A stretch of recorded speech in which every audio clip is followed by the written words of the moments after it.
बिहार में इन दिनों सनातन के प्रचारकों का जमावड़ा है। गोपालगंज में बाबा बागेश्वर, मुजफ्फरपुर में आरएसएस के सर संघचालक मोहन भागवत और कई जिलों में श्री श्री रविशंकर का दौरा है। अब इन दौरों पर सियासत भी खूब हो रही है। खासकर पंडित धीरेन्द्र शास्त्री के हिंदू राष्ट्र वाले बयान पर विपक्ष पंडित धीरेन्द्र शास्त्री के बहाने बीजेपी पर निशाना साध रहा है, तो बीजेपी भी जवाब देने में कहां पीछे रहने वाली थी। लिहाजा फागुन के महीने में होली से ठीक पहले हिजाओं में सियासी रंग खूब घुल रहा है। ये रिपोर्ट देखिए। एक बात हृदय से बोल रहे, हिंदू राष्ट्र की आवाज कहीं से अगर उठेगी तो सबसे ज्यादा बिहार से ही पहले उठेगी। ये है सनातन की त्रिमूर्ति, पंडित धीरेन्द्र कृष्ण शास्त्री कथावाचक, श्री श्री रविशंकर आध्यात्मिक गुरु, मोहन भागवत आरएसएस सरसंघ चालक। ये तीनों बिहार दौरे पर हैं और चुनावी साल वाले बिहार में इनके दौरे की चर्चा तेज है और सबसे ज्यादा चर्चाओं में है कथावाचक पंडित धीरेन्द्र कृष्ण शास्त्री, जिन्होंने हिंदू राष्ट्र की हुंकार क्या भरी बिहार की फिजाओं में सियासी उबाल आ गया।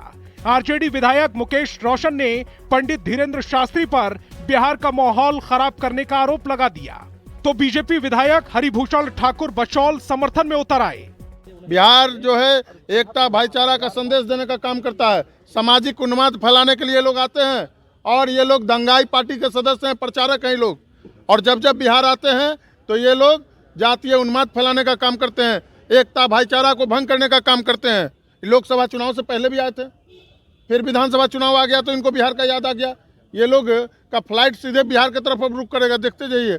भारत का दो टुकड़ा हुआ, अब जो शेष टुकड़ा है वह हिंदुओं का है और हिंदू राष्ट्र की आवाज बिहार से बाबा उठाए हैं, हम लोग उसका समर्थन करते हैं। ध्रुवीकरण की कोशिश से राष्ट्रीय जनता दल कर रही है कि बीजेपी ध्रुवीकरण की कोशिश? राष्ट्रीय जनता दल क्या करेंगे? वो जो तुष्टीकरण की नीति करते हैं वो जग जाहिर है। मुस्लिमों को वोट प्राप्त करने के लिए किसी कुकर्म तक राजद जा सकती है। देश में राज कर रहे हैं यानी मोदी बाबा, तो बाबाओं का झुंड उनके पास है। बिहार में चुनाव है इसी साल 2025 में और इसलिए वो बाबाओं को भेज रहे हैं यहाँ कुछ करने के लिए, लेकिन यहाँ की जनता तो पहले तय कर चुका, देर कर दिया, लोग देर कर चुका। सनातन धर्म नहीं है, सनातन पर ही सृष्टि आधारित है और उसी सनातन के अंतर्गत ये जीव जंतु प्राकृति जो भी देख रहे हैं, समुद्र नदी, ये सब उसी के तहत आता है। विवाद यही शांत नहीं हुआ। इस रण में मंत्री अशोक चौधरी और बीजेपी सांसद मनोज तिवारी भी कूद पड़े।